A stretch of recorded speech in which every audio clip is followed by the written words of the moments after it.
അപ്പോൾ ഇവിടെ വരൂ, ഈ കാറ്റേൽക്കൂ, ഈ ഒരു ഗോക്കളുടെ സാന്നിധ്യത്തെ നുകരൂ, ഈ ഒരു അന്തരീക്ഷം നൽകുന്ന എല്ലാ അനുഗ്രഹങ്ങളെയും ധന്യതയെയും സ്വന്തമാക്കൂ എന്ന ആഹ്വാനമുള്ളത് നമുക്ക് കൂടുതൽ പേരോട് പറയാം, കൂടുതൽ പേരെ ഇവിടെ പല പ്രകാരത്തിലും എത്തിക്കാൻ. അതിപ്പോൾ സംഗീതോത്സവം നടക്കുമ്പോൾ അതിൽ പങ്കെടുക്കാൻ എത്തിച്ചേരുക, തീർച്ചയായിട്ടും അതൊരു ഈ ഒരു അന്തരീക്ഷത്തിൽ പാട്ട് കേൾക്കുന്നത് വലിയൊരു അനുഗ്രഹമായിട്ട് മാറും, സംശയമില്ല.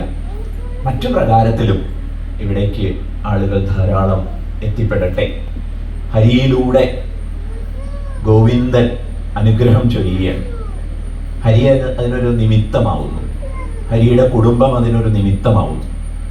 ഈ ഒരു നിമിത്തമായി ചൊരിയപ്പെടുന്ന അനുഗ്രഹത്തെ ഏറ്റുവാങ്ങാൻ കൂടുതൽ പേര് എത്തിച്ചേരട്ടെ എന്നാണ് ഈ സമയത്ത് ആശംസിക്കാനുള്ളത്.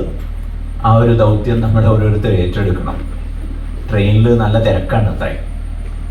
ഇപ്പോൾ സ്റ്റേഷനിൽ വന്ന് നിന്ന സമയത്ത് ഒരു തിരുമേനിക്ക് അകത്തേക്ക് കയറണം. പക്ഷേ ഈ വാതിക്കൽ നിൽക്കുന്നവർ പറയുകയാണ്, ഒട്ടും സ്ഥലമില്ല തിരുമേനി, അതുകൊണ്ട് അന്ന് ബുദ്ധിമുട്ടരുത്, ഞങ്ങളെ ബുദ്ധിമുട്ടിപ്പിക്കരുത്. അപ്പം തിരുമേനി പറഞ്ഞു, അതെ, ഇത്തിരി സ്ഥലം ഉണ്ടാക്കിയിട്ട് എന്നെ അങ്ങോട്ട് കയറ്റുക. അങ്ങനെ കയറ്റി കഴിഞ്ഞാലോ അടുത്ത സ്റ്റേഷൻ തൊട്ട് നിങ്ങളോടൊപ്പം ഞാനും ഉത്സാഹിച്ചോളാം. എന്തിന് ആരോടും കയറണ്ടെന്ന് പറയാൻ വേണ്ടി എനിക്കൊരു സ്ഥലം തരൂ. ഇതുപോലെ നമ്മളെല്ലാവരും ഈ ദൗത്യം, ഹരിയുടെ ഈ ഒരു ഹരിമുരളീരവം, ഗോവിന്ദ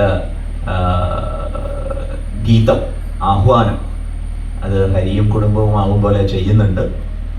നമുക്കും അത് ഏറ്റെടുക്കാം. അങ്ങനെ കഴിയുന്നത്ര പേരെ ഇവിടുത്തെ ഈ ഒരു അനുഗ്രഹത്തെ ആസ്വദിക്കാൻ ക്ഷണിച്ചുകൊണ്ടേയിരിക്കാം.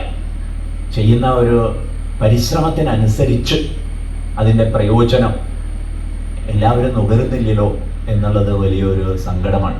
പ്രദേശവാസികൾ എത്രത്തോളം എത്തിച്ചേരുന്നു ഈ ഒരു സംഗീതോത്സവത്തിലേക്ക് എന്നതൊരു വളരെ സങ്കടം നൽകുന്ന ഒരു വിഷയമാണ്.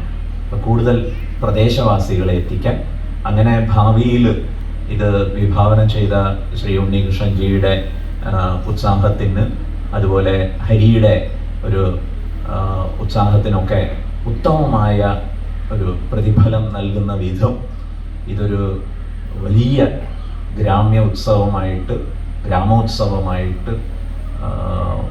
എല്ലായിടത്തും പ്രശസ്തമാവട്ടെ എന്ന് ആശംസിച്ചുകൊണ്ട് ഇത്തരത്തിൽ പരിപാടികൾ സംഘടിപ്പിക്കുന്ന ഹരിയെയും കുടുംബത്തെയും ശ്രീ ഉണ്ണികൃഷ്ണൻജിയെയും മറ്റ് സംഘാടകരെയും ഒക്കെ ഹൃദയംഗവുമായിട്ട് അഭിനന്ദിക്കുന്നു. ഇനിയൊരു പ്രഭാഷകൻ ശ്രീ അജയൻജിയാണ്. അദ്ദേഹം ഇവിടെ സംസാരിക്കാൻ വരുന്ന സമയത്ത് സ്വാമി